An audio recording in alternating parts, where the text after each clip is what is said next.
গল্পটা সবাইকে শোনার জন্য আমি রিকোয়েস্ট করবো না, বিকজ এটা শুনলে হয়তো মেয়েদের উপরে বা ছেলেদের উপরে বিশ্বাস উঠে যেতে পারে, মানে মানুষের উপরে আপনার বিশ্বাসটা চলে যেতে পারে, হোক যেই হোক সেটা, মানে আপনার বিশ্বাসটা একটু হলেও নড়বড় হয়ে যাবে যদি আপনি গল্পটা শুনেন। তো তারপরে যদি শুনেন তো শুনতে পারেন। ছেলেটার সাথে মেয়েটা একই স্কুলে তারা পড়ালেখা করতো, এবং ফার্স্ট টাইম যেদিন একটা সাংস্কৃতিক অনুষ্ঠান হয় না, ওইখানে মেয়েটাকে সে দেখে। দেখার পরে ফার্স্ট দেখাতে মেয়েটাকে তার অনেক ভালো লেগে যায়। দেন ছেলেটার একটা বান্ধবীর মাধ্যমে স্কুলের মধ্যে মেয়েটার কাছে তার নাম্বার দিল, এবং এখান থেকে তাদের টুকটাক কথাবার্তা বলা শুরু হয়েছে। দেন কয়েক মাস তারা ফ্রেন্ডশিপলি কথা বলার পরে রিলেশনশিপে চলে গেল। কিন্তু মেয়েটার একটা শর্ত ছিল যে তাদের রিলেশনশিপের কথাটা কেউ কোনোদিন জানতে পারবে না। তো ছেলেটা ওটা অ্যাকসেপ্ট করে নিছে।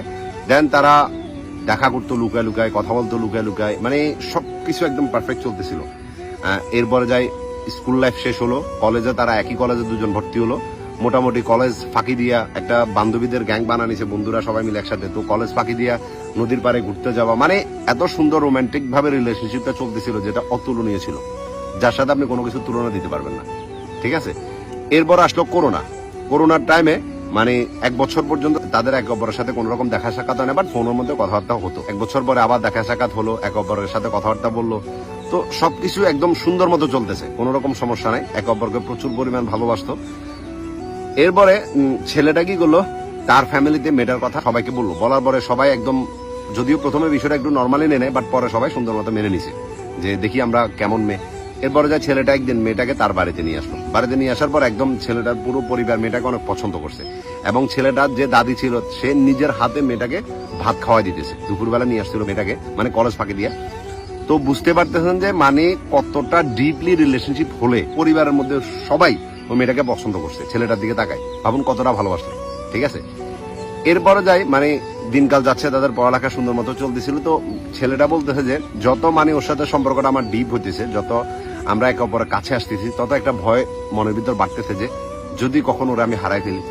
এরপর আমি ওরা একটা প্রস্তাব দিলাম যে আমরা দুজন মিলে কোর্ট ম্যারেজ করে রাখি, পরে যা হবে দেখা যাবে। তখন মেয়েটা বলতেছে যে দেখো এমন করে তো সম্ভব না, কোর্ট ম্যারেজ করো, আমি আমার পরিবার একটা মাত্র মেয়ে। তো তার থেকে বরং তুমি এটা করো যে তুমি কোনো কাজ কাম করো, একটা ভালো কাজ দেখো, যাতে আমি আমার ফ্যামিলির কাছে তোমার কথা বলতে পারি, তাহলে নর্মালি সবাই মেনে নেবে, তুমি এত টেনশন কেন করতেছো। বাট ছেলেটা যত বুঝেছে মেয়েটার একটাই কথা।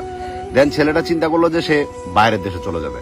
ঠিক আছে, তা আর এর মধ্যে মেয়েটার প্রেশারও বাড়তে থাকে যে তুমি কিছু করতেছো না, তুমি কিছু করতেছো না। তো ছেলেটা তার ফ্যামিলিকে গিয়ে বললো যে আমি বিদেশ চলে যাব, আপনারা আমাকে বিদেশ পাঠানোর ব্যবস্থা করেন। তখন ছেলের ফ্যামিলির সবার একটা ইচ্ছে ছিল যে ছেলেটাকে ইউরোপে পাঠাবে, কিন্তু ওটার জন্য একটা লং প্রসেস, বুঝতে পারতেছেন। কিন্তু ছেলেটা বলতেছে যে আমার এত টাইম নেই।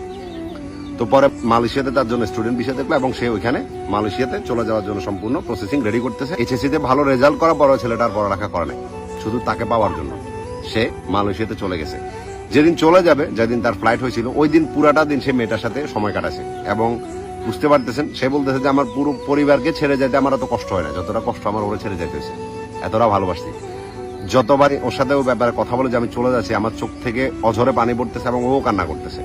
ও আমাকে বারবার একটা কথা বলতেছে যে বিশ্বাস কর, আমি কখনো তোমাকে ছেড়ে যাব না, দুনিয়াতে যাই কিছু হয়ে যাক, আমি কখনো দ্বিতীয় পার্সনের বউ হব না, আমি বউ তোমারই হব, তুমি আমার উপর ভরসা রাখতে পারো। রমজান মাস ছিল, বলতেছে যে রোজার মুখে আমি তোমার বলতেছি, তোমাকে ছেড়ে অ্যানাদার কোনো পার্সনকে বিয়ের কথা আমি স্বপ্নেও চিন্তা করতে পারি না।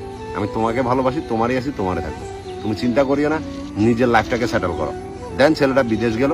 বিদেশ যাওয়ার পরে মোটামুটি 3 মাস পর্যন্ত ছেলেটা যেহেতু স্টুডেন্ট ভিসা গেছে, সাথে সাথে তার কাজ পায় না, বেকার ছিল, তারপরে মোটামুটি চলতেছিল। তো 3 মাস পরে যখন ছেলেটা কাজ কাম পাইছে, তখন মেয়েটা বলতেছে যে আমার পারিবারিক ভাবে একটু সমস্যা চলতেছে, যেহেতু আমি তোমাকে বিয়ে করব, তুমি আমার হাজবেন্ড হবা, তো তুমি যদি এখন থেকে আমার যে একটা খরচ আছে ওটা বহন করো, আমি অনেক খুশি হব। এটা শোনার পরে ছেলেটা তো অবশ্যই কেন নয় খুশি হয়ে গেছে, এবং ওই দিন থেকে মেয়েটা সম্পূর্ণ দায়িত্ব ছেলেটা নিয়ে নিছে। তার পকেট খরচ বলেন, তার যে যা চাইতেছে সবকিছু ছেলেটা এনে দিচ্ছে। মেয়েটার একটা স্বপ্ন ছিল যে সে ডিপেন্ডেন্ট একজন ওমেন হবে, মানে একদম নিজে কাজকর্ম করবে এরকম। তো ছেলেটা বললো যে তুমি ফ্রিল্যান্সিং শিখতে পারো, যেটা ভালো হবে।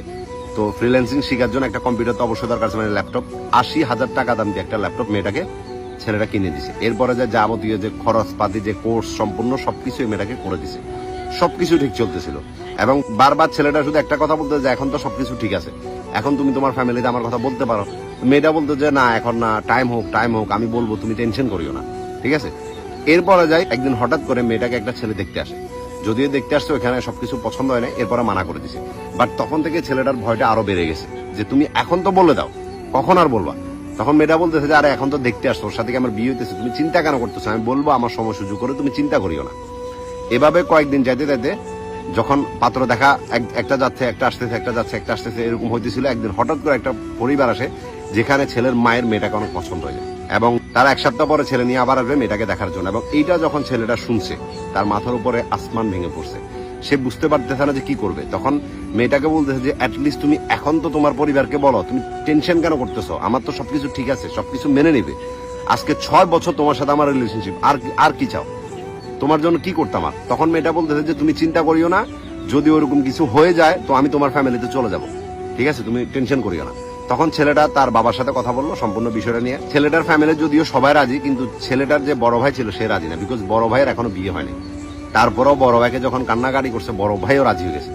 বড় ভাই ফার্স্টে বলছিল যে এভাবে কেন বিয়ে করা, আমরা সবাই মেয়েটার ফ্যামিলিতে যাবো, এখানে প্রস্তাব দিব, সুন্দর করে নিয়ে আসবো, তুই এত টেনশন কেন করতেছিস? তারপরে যখন ছোট ভাই কান্নাকাটি করতেছে, বড় ভাই বলতেছে আচ্ছা ঠিক আছে, যদি মেয়ে চলে আসে আমরা সুন্দর মতো মেনে নেবো, তুই চিন্তা করিস না। এতটুকু পর্যন্ত সম্পর্কটা অনেক সুন্দর চলতেছে। এরপরে যায় মেয়েটা একটার পর একটা গেম ছেলেটার সাথে খেলে যাচ্ছে, ঠিক আছে। একদিন মানে একদম পাকাপোক্ত ভাবে দেখতে আসবে ছেলে পক্ষ, এবং ওইখানে যদি দেখে পছন্দ হয়ে যায় তাহলে বিয়ে ফাইনাল। তো ওই দিন রাত্রে মেয়েটা যখন ছেলেটাকে ফোন দিয়ে এটা বলছে,